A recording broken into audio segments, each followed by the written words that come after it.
ملجانا ومعوانا محمد رسول رب العالمين الصلاة والسلام عليك يا سيدي يا رسول الله الصلاة والسلام عليك يا سيدي يا خاتم النبيين. گرامی قدر روزدارو مسلمانانو رونو مشرانو نوجوانانو بزرگانو ماشومانانو لری نزدین راتونکو میلمنو او میزبانانو تاسو ټولو ته زه جمعې مونځ او بیان ته خوش آمدید هر کلی وایم. السلام علیکم ورحمت الله وبرکاتہ. ما عزتمندو چونکه بختور ورځې دي، موضوعات هم ډیر دي، اختر هم کېدی شي او لیلة القدر هم کېدی شي، دین علاوه د زکات او د فطرانه هم احکام دي. بهرحال مونږ به لږ لږ بیانو چې مونږ ته څه ناڅه معلومات حاصل شي. ما عزتمندو نبی پاک صلی الله علیه و آله وسلم یوه ورځ خپل صحابه را غونډ کړي دي. نبی علیہ السلام فرمای تاسو بنی اسرائیلو د نیکانو ذکر کوئ، دې سره بس تاسو د نیکیو رغبت پیدا کیږي. بنی اسرائیلو کې ډیر غټ غټ اولیاء تیر شوي، داسې داسې اولیاء تیر شوي دي بنی اسرائیلو کې چې یوه ورځ یو د خپلې هغه کوټې نه راوتو او په ښځې نظر پرېوتو، دا یوه خپه یې بار کړې وه او نور نه و راوتی په درشل کې په درسال کې. نو څه وکړلو؟ هلته کېناستو، وایي ای زما خپې ته د رب په نافرمانۍ کې وتې، 20 کاله په دروازه کې ناست، په دې خپې بیا بارانونه کېدل، یخ په پې راتلو، بس چې دا خپه یې خرابه شوه تکټ شوه بیا رادننه شو. داسې خلک بني اسرائیلو کې تیر شوي دي. نبی پاک صلی الله علیه و آله وسلم فرمایی په خوا زمانہ کې بنی اسرائیلو کې یو د الله دوستو، هغه نوم شمعون رحمت الله علیه. یوه ورځ نه، دوه ورځې نه، یو کال نه، مونږ خو یوه میاشت روژه راشي که نه، د اولو ورځو کې خلک ډېر ګرم وي او بس چې څنګه ورو وخت کېږي بیا زمونږ جوماتونه هم شړ شي، تراوو کې هم مقصد دا د خلک کم شي، سهار جمع کې بس خلک ستړي شي. عبادت باندې ستړی کېدل نه دی پکار، عبادت په شوق سره کول پکار دی. ولې چې د الله رب کریم ناراضگی اوله نښه دا دی، واورئ یاد وساتئ، انسان نه چې الله ناراض شي اوله نښه دا دی چې دنه د عبادت توفیق واخلي، د رب ته خپل تندی نشي ښودلی. تا سره به بانې ډېرې وي، ته به ډېر هوښیارې، ما سره ټایم نشته، یاره جامې مې څښا دي، قسمه قسم خبرې به کوې، خو اصل حقیقت دا دی چې ستا رب له تا نه ناراضه شوی دی او هغه تا ته توفیق نه درکوي چې د تندی کېږي. نو عبادت په شوق سره کوئ، الله پې باندې خوشحالېږي ډېر زیات. تابعدار بنده باندې لکه څنګه چې اوس مونږ زامن وي، په زامنو کې، په شاګردانو کې، په موریدانو کې، په مقتدیانو کې کم چې د امام یا د خپل پیر یا د استاد یا د مور او پلار نږدې وي، تابعدار وي، نو هغه په دوی باندې ګران وي، وایي دا تابعدار دی، زما هره خبره مني، چې زه له خولې نه لفظ رباسه دی تابعدار وي. نو ما عزتمندو الله ته هم هغه بنده ډېر خوښ دی چې کم بنده د الله یوه یوه خبره رخلي په زړه کې ږدي او بیا یې په خپله زندګۍ کې په ځان باندې نافظ کوي. نو محبوب فرمایی بنی اسرائیلو کې یو سړی و شمعون نوم و شمعون، 10 میاشتې 83 سال 83 کاله داسې تیر کړه چې هره ورځ بیا روژه وه. څه شی بیا وه؟ هره ورځ بیا روژه. ګورې داسې بندګان هم تیر شوي په مسلمانو کې، هره ورځ بیا روژه وه او ورځې بیا جهاد هم کولو او شپې به عبادت کولو او 5 شپږو ورځو بعد به د آرام کولو. لکه مونږ شانتې نه و چې روزانه به ودو یا بیا روژه په خوب کې تیروله. مونږ ډېر خلک داسې دي چې روژه په خوب کې تیروي. امام غزالی صاحب فرمایي ای نادانه لږ په ځان مشقت راولوه چې ماښام کې تا ته پته لګي چې ما روژه وه، او چې ته راپاسې ټوله ورځ دې په خوب تېره کړه او مخې د شربت پر نه شربت نه څکمه زه ته ګیا نه یم، ته به خاورې ته ګیې، تا خو ټوله ورځ چې دی په خوب تېره کړې ده. نو روژه چې دی په خوب کې مه تېروئ. حضرت علی رضی الله تعالی فرمایي ما د الله رب کریمه 2 شیزونه په عباداتو کې زیات خوښ دي. الله رب کریم 2 شیزونه مې په عباداتو کې زیات خوښ دي. قربان څه شی دی خوښ دي؟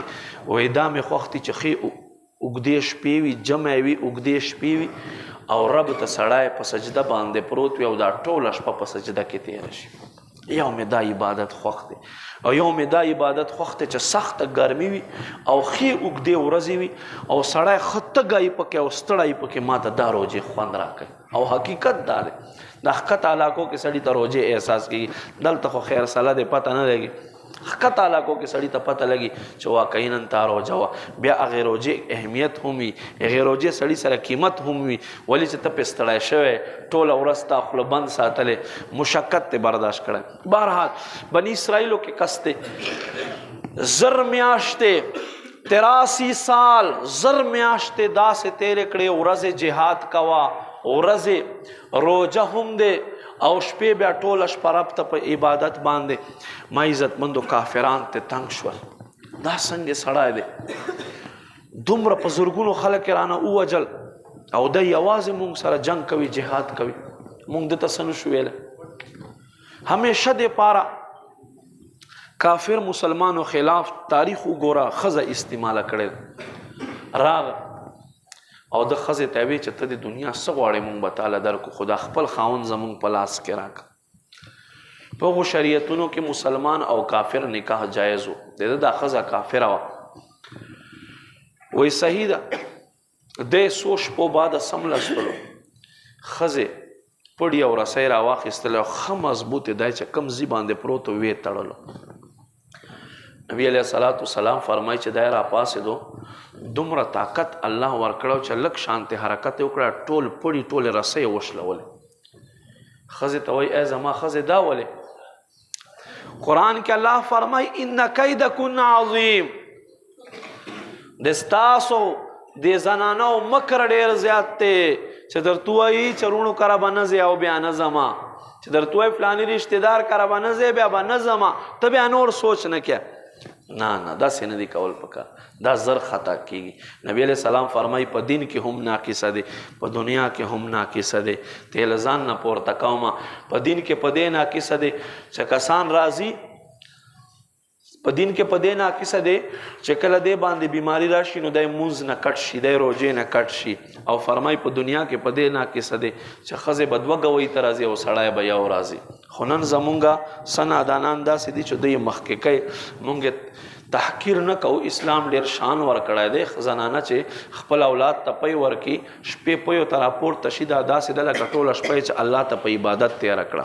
نبی علیه السلام فرمایي چې کومه زنانه په اولاد مړه شي، فرمایي دې ته الله بې حساب او کتاب جنت عطا کوي. اسلام ډېر فضایل ورکړي دي، خو بهرحال مونږ ته پکار چې اسلام فضایلو کې، اسلام په مراتبو کې دننه اوسو. ښځه په جال کې راغه د کفارو وایي صحیح ده وې تړلو، خاوند دې ځان آزاد کو، دا ولې؟ وې زما خاوند ما دې تا طاقت قتلو چې تا ته الله څومره طاقت درکړی دی. د وخندل، چوپ شول. بیا ورځې تېرې دي، دا ورغه زما خاوند خو ټولې رسۍ ماتې کړې. نبی پاک صلی الله علیه و آله وسلم فرمایي بیا هغوی سازش وکړو، زنجیرونه یې ورته راوړو، دی چې څملستلو ښه مضبوطې په زنجیرونو باندې وتړلو.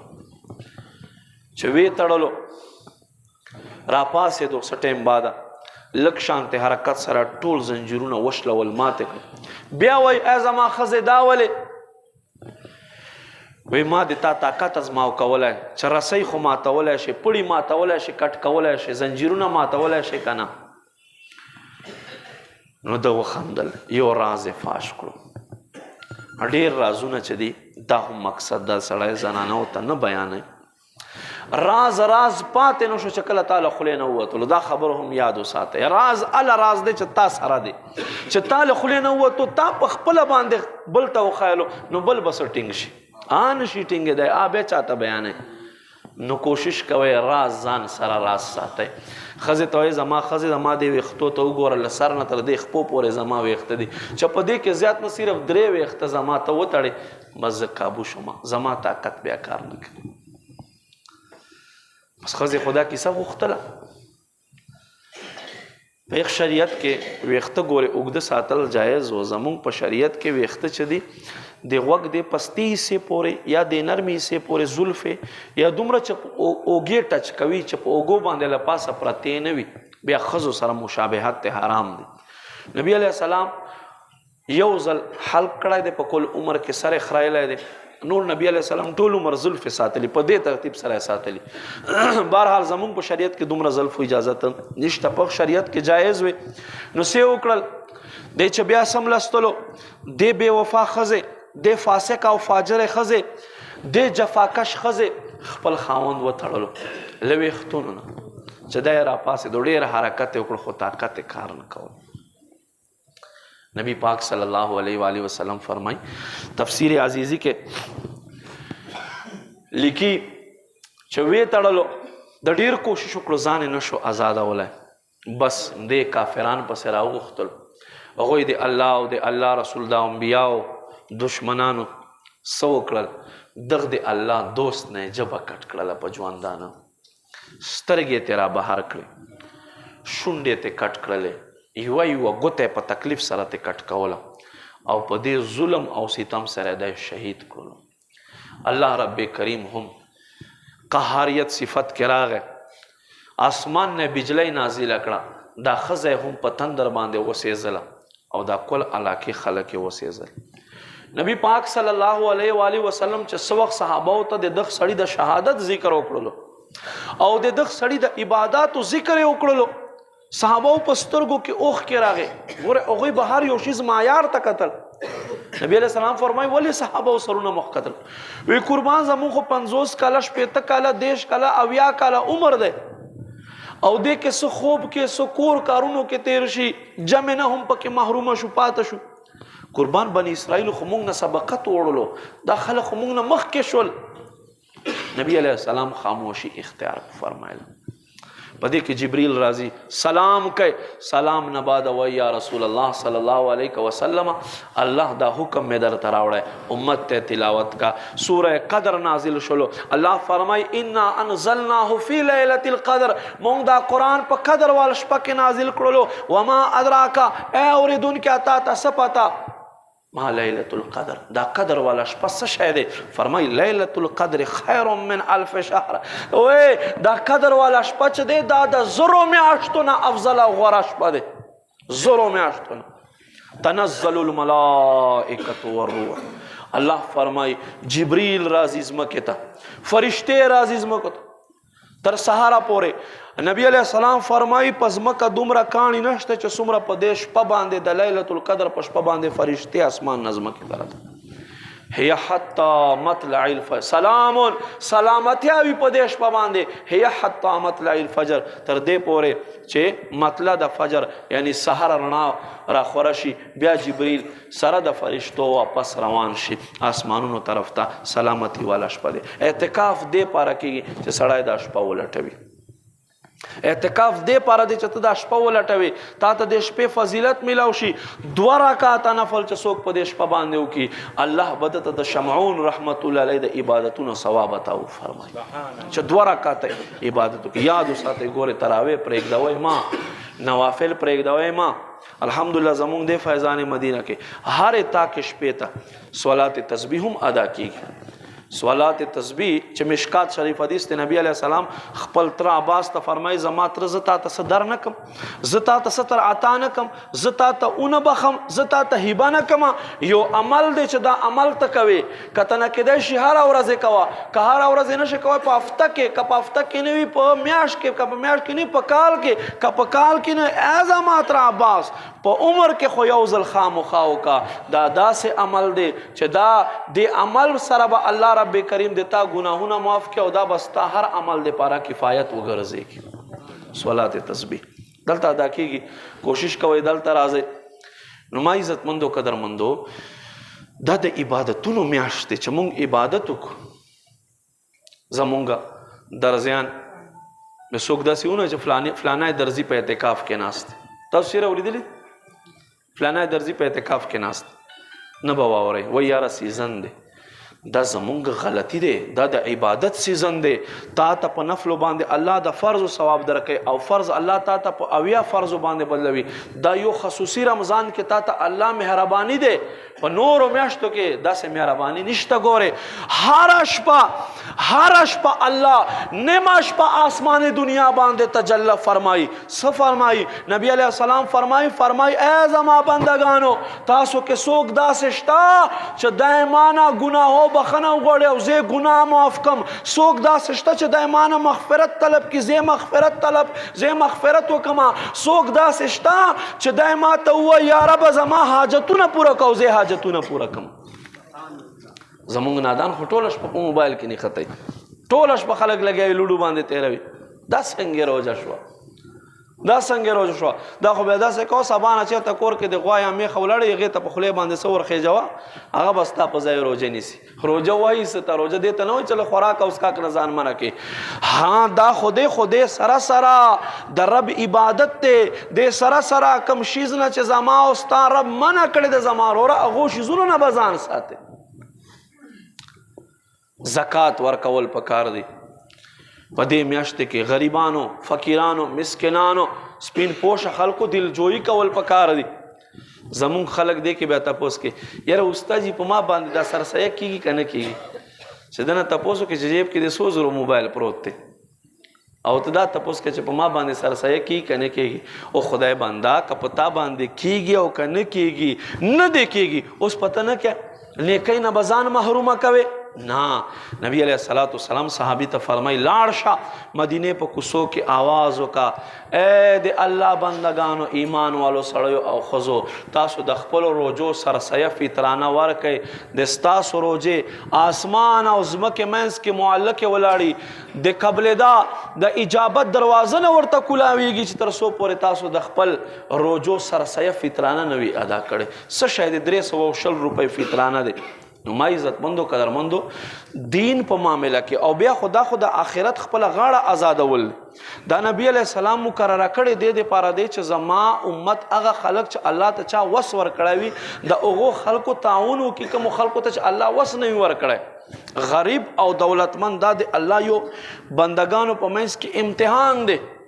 فلانه مې غریب پیدا کړی، دا به 50 زره کاله مخکې ځي، دې کس نه چې کوم کس ته مې دولت ورکړی، ها بیا چې ده ته ما دولت ورکړی او دی خپل دولت کې سخاوت کوي، بیا به دی هم مخکې ځي. دا نه دی چې دی به وروستو ځي. دا هغه غنیان چې خپل مال کې الله او د الله رسول حقوق نه ادا کوي، دا به 50 زره کاله ځي. ګوره دې مطلب دا نه چې عثمان غني به 50 زره کاله وروستو ځي ولې چې دی خو دولتمند یا ما او ستا دولتمند بیا به وروستو نه خو دولت په وجه سره نور هم سبقت ول شو، الله او الله رسول ته نږدې شو. نو الله او د الله رسول حقوقو خیال ساتئ. ښایسته میاشت دی، دا به تېره شي. ما عزتمندو دا د قرآن کې الله فرمایي تلک الایام نداولها بین الناس، دا ورځې او شپې دي خلکو تر مخ اوړي را اوړي. دا په حقیقت کې څه شی دی؟ دا په حقیقت کې دا دی ای نادانه د ستا او زما عمر تیریږي، ستا او زما عمر تیریږي. خلک وي که نه برت ډے مناو کوي، یاره په دې کال زه پیدا شویم، ټیک ته خو خوشي مناو که په دې باندې چې ایمان والے، خو ورسره غور وکړه چې ته یو کال قبر ته ورنږدې شوې، یو کال ته مرګ ته ورنږدې شوې، مرګ تا ته رانږدې کېږي. ته په 2023 باندې خوشحالي مناو کړه، ته په 2022 خوشحالي مناو کړه چې نوی کال راغی. او خدای بنده نوی کال خو راغی، خو نوی کال سره د تا دا مرګ پیغام هم تا ته رانږدې شولو، مرګ پیغام هم تا ته رانږدې شو. ګورې عبادت وکا، په خپل عبادت کې ځان ولګړوه. بی بی عائشہ د ټولو مؤمنینو مور فرمای څه وخت په چې دا میاشت راغه نبی علیه السلام به عبادت ته خپله ملا وتړله. فرمای په دې 24 غنټو کې به چېرته 1 غنټه یا نیمه نبی علیه السلام آرام کولو، نور به عبادت کولو. بخاری شریف حدیث ته نبی علیه السلام به دومره عبادت کولو حتی تورمت قدماه، نبی علیه السلام دا پوند مبارک چې دی دا به وسیرلی شوی، لدې نه به وینه را روانه شوه. حضرت اما عایشه صدیقه فرمایي ما ورته وی قربان ستا په صدقې خو الله مخکینی او رستونی هم بخلی دی، ولې تاسو دومره مشقت کوئ؟ نبی علیه السلام سره راته وفرمایل، وی خندل، وی فرمایل ای بی بی عایشه ولا اکون عبد الشکورا، ولې زه د الله شکر گزار بنده نه جوړېږم چې زه عبادت نه کوم. زه په دې باندې د الله شکر گزار بنده جوړېږم. الله خو زما په صدقې د مخکینیو ګناه معاف کړي او وروستنیو معاف کړي، خدا عبادت کوم دې دپاره چې زه د الله شکر گزار بندگانو کې شامل وګرځېږم. ور نبی علیه السلام ته خو بخلی شوي خلق دي، صحابه خو بخلی شوي خلق دي، هر صحابي جنتی دی، دا زمونږ عقیده دی. خو هغه عبادت ولې کوي؟ هغه عبادت دې دپاره کوي چې الله شکر گزار بندگان جوړ شو. پستا او ما عبادت باندې د الله خدای نه زیاتیږي او نه کمیږي. هغه ازل نه تر ابده پورې الله دې و او ایبا او داسې فرشته په کروڑاو تعداد کې پیدا کړي دي چې اول ورځ نه الله رب کریم پیدا کړي په قیام ولاړ. څه فرشته په رکوع کې، څه فرشته په سجده کې، څه فرشته الله ته په قاعده کې ناست دي رب تسبیح بیانوي. د ستا او زما عبادت ضرورت رب ته نشته دی، فقط عبادت ستا او ما کوو دې دپاره چې ستا او زما رب له ما نه راضي وګرځي. تا او ما رب لستا او ما ناراضی وګرځيږي، دا سے راضی شي. الله محبوب فرمایي، نبی پاک صلی الله علیه و آله وسلم فرمایي چې د رمضان اخیرانه شپه راشي، اخیرانه شپه راشي، الله رب کریم جبریل روغواړي. جبریل ته فرمایي الله رب کریم واورئ دا حدیث ډېر خوږ حدیث دی، زړه ګلدسته کې ځای ورکئ، عمل پې باندې وکئ. نبی علیہ الصلوۃ والسلام فرمائی اللہ جبریل روغاڑی. جبریل تا فرمائی اے جبریل مزدور تا دے سمیلاوشی. جبریل عرض کے یا ربا مزدور تا دیاڑی مارتا دے پورا پورا دیاڑی وار کڑا لیش.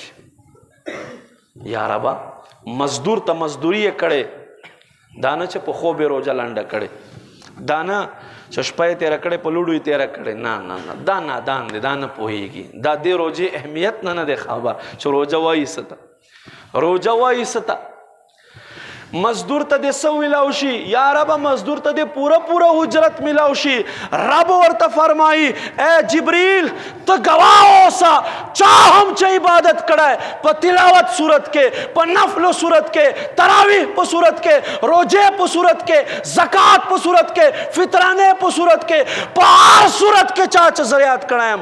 اے جبریل تو گواہ سا بے حساب و کتاب میں دا بخلی دی، بے حساب و کتاب میں بخلی دی. فرمائی چسمرا اللہ ہرش پا اللہ افطار پا وقت باندے لسلہ کا خلق اللہ جہنم نو باسی، او جمعے پا ساتوں کے پا یو سات کے اللہ پا یو منٹ کے لسلہ کا خلق اللہ جہنم نباسی. چھ کلا دا اخترش پراشی نو چسمرا خلق اللہ پا دیر میاشت کے بخلیوی، فقط پا دے ایوش پا کہ اللہ بیا دمرا بندگانو تبخنا نصیب کی. دا والا